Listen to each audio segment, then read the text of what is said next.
Hello and a very warm welcome to this special telecast on Rajya Sabha television. I'm your host Frank Rausen Pereira. After a successful launch of the book, The Emergency, Indian Democracy's Darkest Hour, it is now being released in Hindi, Kannada, Telugu and the Gujarati editions.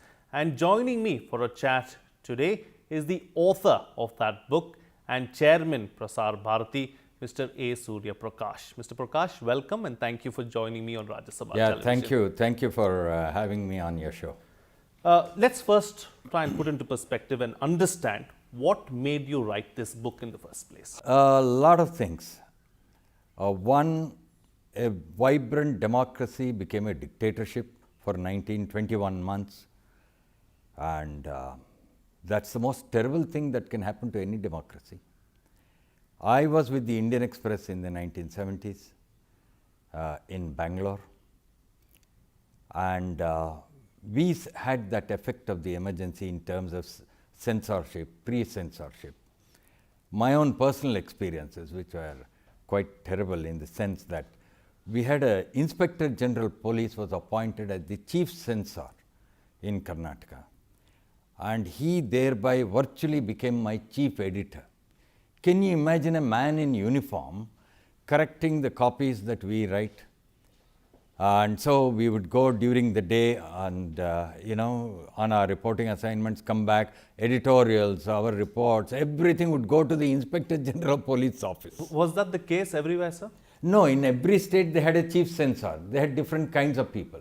This was the biggest, this was a way of humiliating the free press, of humiliating Indian Express. So we were subjected to pre-censorship, and the Inspector General of Police became the chief censor. He had a battery of police inspectors and some information department guys. Can you imagine police inspectors sitting and deciding what will go into print? Today's generation has no idea what the emergency is. If you ask me to point out one single thing that would sort of symbolize the worst form of dictatorship that we went through, it is an IGP of police becoming my editor. So, if you say what made you write this book, this book was in the making for many decades. I had read the Shah Commission report, I had read other reports, I had partly written this book. Anyway, finally it was all put together last year, a year ago. So the book is titled The Emergency, Indian Democracy's Darkest Hour. Yeah. Why do you call it the darkest hour? What else would it be? You know, we became an independent nation in 1947. In 1950, we got our constitution, which gave us all our fundamental rights and everything else. And here was a government, soon after the declaration of emergency, the president issued a proclamation suspending fundamental rights of citizens. And do you know, we did not have the right to personal liberty, right to life. We did not have any of the fundamental rights. If you don't have right to life, what would you call it? Actually, it is the darkest hour. You know, you belong to a generation that saw those days through, that went through all that you had to go through. I belong to a generation that has not seen that period. If you had to compare something and say that something that could be comparable to that period now, what would it be? Can any comparison be made? There can be no comparison whatsoever between, what is the comparison? We were into a form of dictatorship for 21 months when Indira Gandhi imposed the emergency. She jailed all her political opponents. She puts pre-censorship and etc. on newspapers. We could not write what was happening. Thousands and lakhs of citizens were packed off in police vans to sterilization camps. Unheard of. If you have seen Schindler's List or any of those Nazi era movies, it's exactly like that. There is a village called Utawar in Haryana. One day the police came, surrounded the village, pulled out all the male residents from age 8 to 80. All males were pulled out, bundled into police vans. They were taken to Noo. There's a place called Noo where there is a primary health center. They had put up a camp there. All of them were vasectomized and then put in police vans and dumped back in the village. What do you call this? And those who perpetrated this, the bigger problem I'll tell you, those who perpetrated this, those who brought a vibrant democracy, turned it into a dictatorship. Till today there is no regret, there is no apology. And this is the biggest problem. That is why I say we should never forget the emergency. Because those who perpetrated it, they have never said sorry for it. So they could very well be ready to do it all over again. That is why your generation and succeeding generations, every generation must know the story of the emergency. Do you know that policemen surrounded villages? Do you know that all school teachers and policemen had a quota to get at least 20 cases for sterilization? And if the teacher did not get the cases, he or she did not get his salary that month. Do you know that school teachers themselves had to be vasectomized and show the certificates? Do you know that district magistrates put school teachers in jail under MISA because they refused to get vasectomized? Are you aware of these things? Is your generation aware of these things? Should you not be aware of these things? Do you think our democracy is safe if you are not aware of these things? And I repeat again, those who perpetrated these atrocities, till today there is not a word of apology. I am very angry about this. I have experienced it myself and I will never forget it, and every June 25 I make it a point to remember it in some form or the other. I write my articles, I have public speaking engagements, whatever it is. Right now I am sitting before you in Rajya Sabha television. And we can all be aware of it through your book. It's coming out in various languages as well, 4 different languages. The purpose of bringing it in all our languages is, you know, it is a book, I have tried to make it as simple as possible. I want people in this country across linguistic areas to read and understand what happened at that time. In fact, I am of the view that at the high school level, we have to have a chapter on the emergency. We should not be ashamed of it.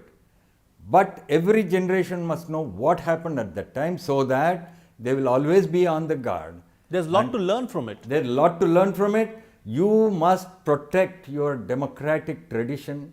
You must protect those core values in our constitution. You meaning successive generations. Yes. So Yes. I believe actually this must be taught in schools. Look at Germany. There are dozens of Holocaust museums across the world. There is a big one in Washington. There are dozens in Germany.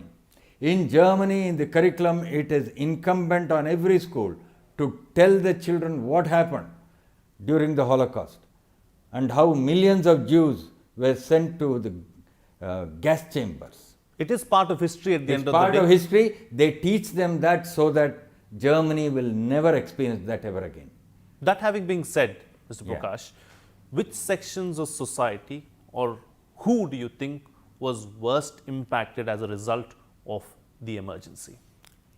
I think every citizen was impacted. Like I said, if you are standing at a bus stop, a police van comes there, hauls up all the guys waiting for a bus and takes them to a sterilization camp, are you not impacted? So on and so forth. There are a variety of ways in which all this happened. Local, you see, members of that Congress party, once it turned into a dictatorship, every little small leader, you know, every minion became a monster in the village, in the taluk and so on. If you don't listen to him, he will put you behind bars. Like say, he wants you to rent your house to him. God knows, he probably wants you to give your daughter in marriage to his son. You refuse.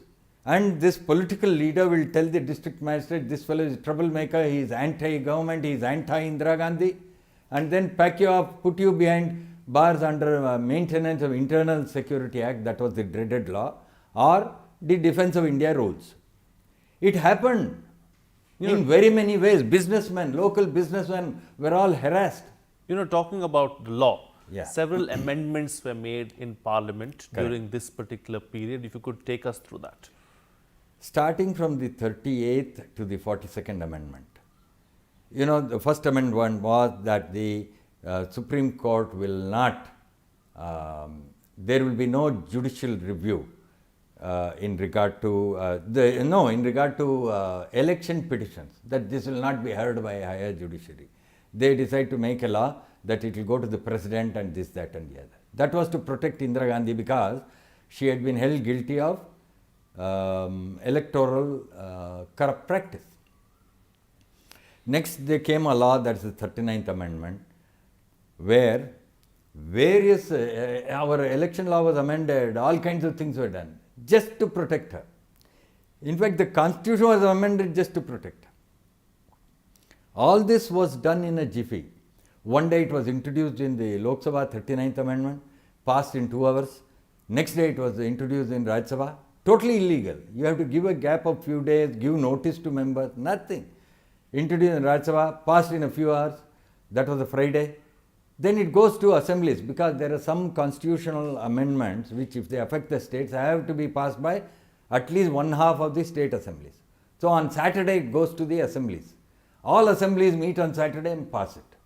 On Sunday morning, the president is up and ready to sign and make it a law. Because on Monday morning, the Indira Gandhi's petition was coming before Supreme Court. And then the government lawyers go and say, my lord, the Constitution amendment, you can't hear this case. Talking about the Supreme Court, Yeah. talking about the judiciary, what was the role of the judiciary back then, pillar of democracy? What happened? It's most unfortunate that while many high courts admitted these habeas corpus petitions and tried to, give some relief to political prisoners, all these cases were aggregated in the Supreme Court. It's known as the habeas corpus case, ADM Jabalpur versus Shivkant Shukla. Okay. Now, in this case, the central question was, the government argued, the Attorney General argued, that during the emergency, after the President has issued a proclamation, citizens' right to life and personal liberty stands suspended. You cannot assert that right. So the Supreme Court had to decide whether I had that right or not. It was a 5-judge bench. Chief Justice A.N. Ray, Justice Khanna, Beg, Chandrachud and Bhagwati. They were hearing the case. Attorney General was arguing that citizens do not have the right to life and personal liberty. Justice Khanna asked him, so Mr. Attorney General, if a policeman out of personal enmity were to shoot dead a citizen, that citizen and that family has no, he has no right, that citizen has no scope to move a court of law for relief. So the Attorney General's reply, which Justice Khanna has quoted in his autobiography, was, it may shock your conscience, my lord, it shocks mine, but there is no relief. Okay? So you have no right to life and personal liberty. Those who inflicted this on us during 1975-77, I repeat this, till today there is not even an apology. So never forget the emergency. These are people, who knows what they will do tomorrow to us. But after what we've gone through, after what the nation has gone through, will an apology suffice, Mr. Prakash? An apology will never suffice. I want every tyrant of the emergency to be identified, prosecuted, punished. Nothing short of that. It may take 50 years, 100 years. Are you not hearing all these Nazi crimes around the world? They are being hunted. And whenever they are caught, they may be 80, 90 years old, 95 years old. They are hauled up and brought to book. You have to do that in respect of the emergency. I will give you some examples. In Tihar jail, they were short of space. Suddenly on 25th, 26th June, hundreds of political prisoners were brought in. So this jail superintendent said, sir, he went to the Lieutenant Governor of Delhi and said, there is no space. Naveen Chawla was secretary to the Lieutenant Governor. The Tihar jail superintendent has given evidence before Shah Commission. He said, Naveen Chawla said, build cells with asbestos roofs. In Delhi in June, when you have 44 degrees temperature, Navin Chawla wanted these politicians who were arrested to be put in cells made of asbestos. The jail superintendent said, "Sir, how will anybody survive in that?" He said, "Bake them. Put them in these asbestos cells and bake them." This is the evidence of the jail superintendent before the Shah Commission. Another thing Navin Chawla said, according to the jail superintendent, he said, if there is further overflow, throw them into the lunatic cell. Now, what did you do with this person? This very party, in later years, made him the election commissioner and chief election commissioner of India. A man who does not have basic qualification to hold any public office, and I will tell you what the Shah Commission said about him, who is not even a Democrat. Should he not be a Democrat? This is a simple qualification you should expect from anyone who holds the office of election commissioner in this country. So all of them need to be punished. There are a lot of police officers. Look at the police officers who murdered Rajan in Kerala. All of them got away. Look at the police officers who traumatized and brutalized Lawrence Fernandez, brother of George Fernandez. They all got away. Look at the police officers who surrounded villages, district magistrates who threw people into jail because they wouldn't get sterilized. They all got away. And you want us to forget the emergency, isn't it? So, this is, for example, as I explained to you, the habeas corpus case, that is what happened as far as judiciary was concerned. Even more tragic, Justice Khanna was the only one who wrote a dissenting judgment. All the other 4 judges went along with the government. And they deprived us of our life, fundamental right to life and personal liberty. Okay? Among them was Justice Beg. In his judgment, he wrote, Indira Gandhi, he didn't name Indira Gandhi, but he said, she's taking, it's like maternal, with maternal instinct, she's taking care of you in the jails, you are well fed and well looked after. What is your grouse? Did you punish him or did you do anything to that judge? You promoted him and made him the Chief Justice. We should not forget these things. This is unforgivable. Can you imagine a Supreme Court judge telling political prisoners in that time during dictatorship, you are well fed and well taken care of. Why are you coming to court? Why are you complaining? Maternal instinct, something he says in his judgment. It's terrible. Let's talk about the fourth estate. What was the role of the media back then, between 75 and 77? There were a lot of people in the media who stood up to Indira Gandhi. The Indian Express and several other newspapers initially kept a blank editorial space as a mark of protest. Then other forms of protest continued. But the Indira Gandhi government came down very heavily on media. First thing she did, there is what is called, we know it, popularly it's known as the Firoz Gandhi Act. This is Parliament Protection of Publication Act. It protects us, media, from defamation libel suits when we report Parliament.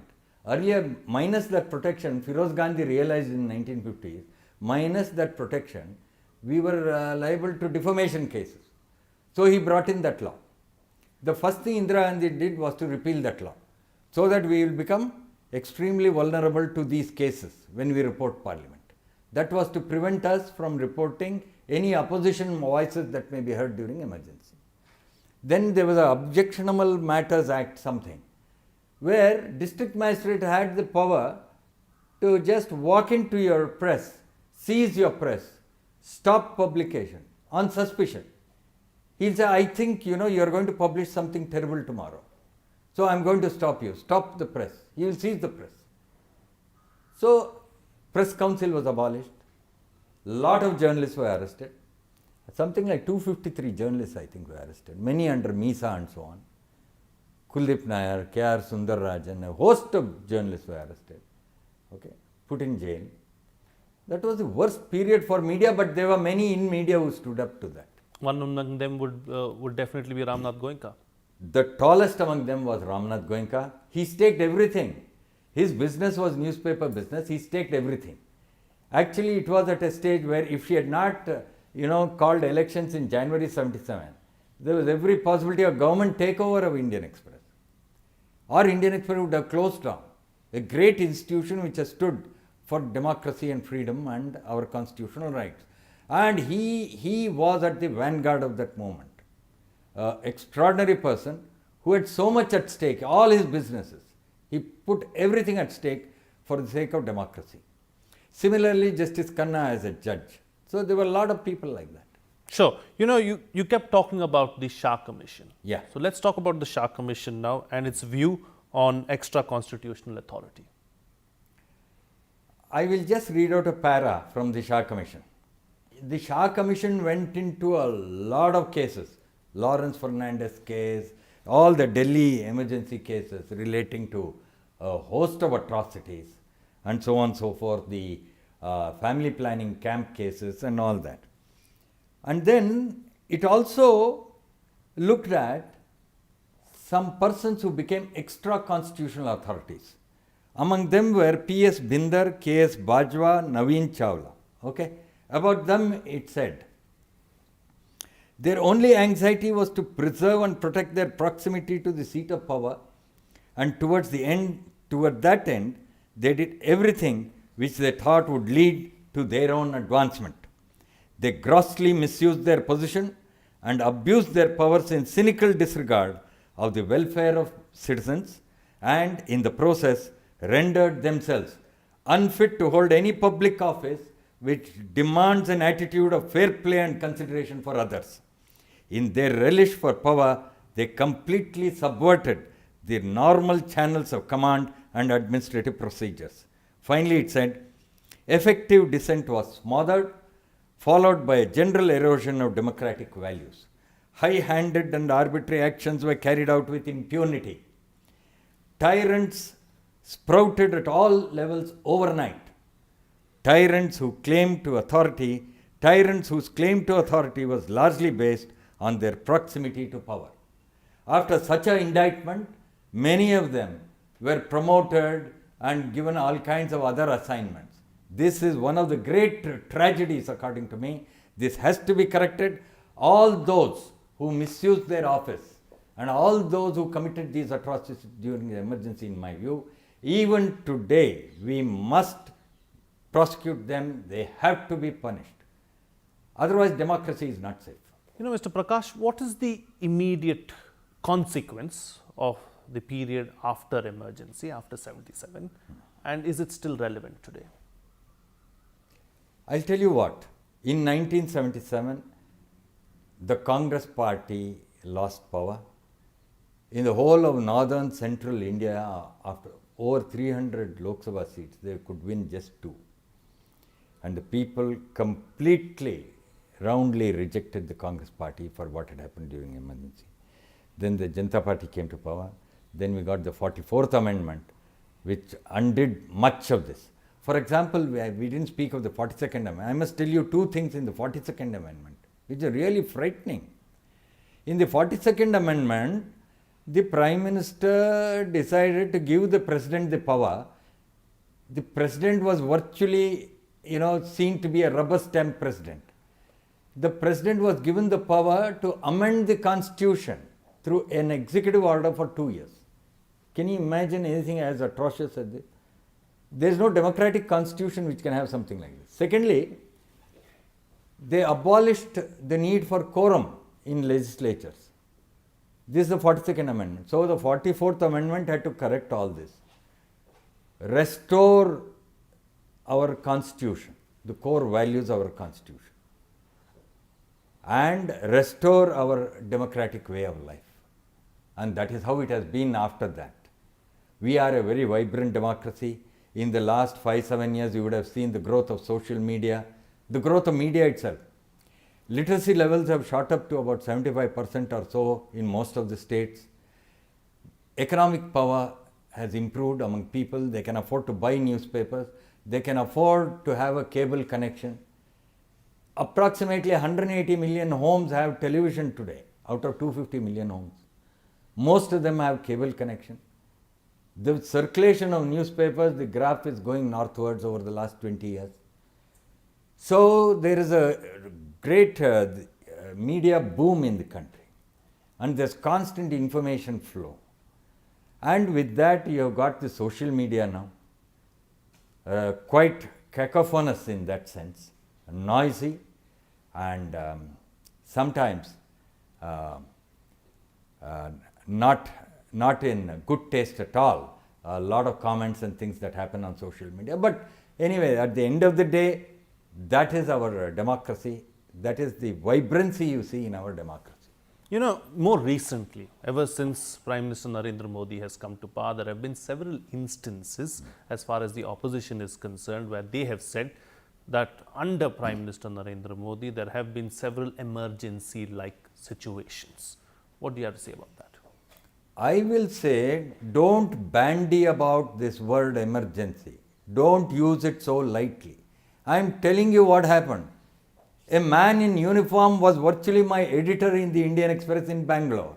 That is the emergency. People being caught on the roadside, dumped into police vans and taken to sterilization camps. That is emergency. Okay? Somebody saying throw them in lunatic cell, that is emergency. Please don't compare today's situation to that. Today there may be some aberrations where some individuals violate the law and do certain things, where the state has to firmly deal with them. What has that got to do with the emergency? The emergency was a 100% ruthless dictatorship. How can anybody compare today's situation to that? And please don't belittle those who have fought for restoration of freedom and democracy in this country by trying to compare that with some aberrations that you may say here and there in today's India. There are no parallel at all. And finally, before I let you go, why should we go out and read this book? You must read this book to know what happened to your democracy, what happened to your country. You know, this book has I've strung together a series of stories relating to the media, relating to the judiciary, family planning camps, executive. The whole cleanup operation in Turkman Gate. Every story, some of them are really frightening. Some of them are very sad. Because we lost our right to life, Article 21, Rajan's father every day would go to the Chief Minister's office, to the Secretariat in Trivandrum. They would say, sir, nobody has any right to personal liberty and life. So you cannot move any court seeking relief that your son is missing. Can you imagine? You cannot move a habeas corpus petition now, because that is the decision now. That is the law. So I want people to read this book to understand what happened, and I am sure that will fortify them in many ways to protect our democracy, our democratic traditions, and our constitution. Our constitution is very dear to all of us. That is what binds all of us.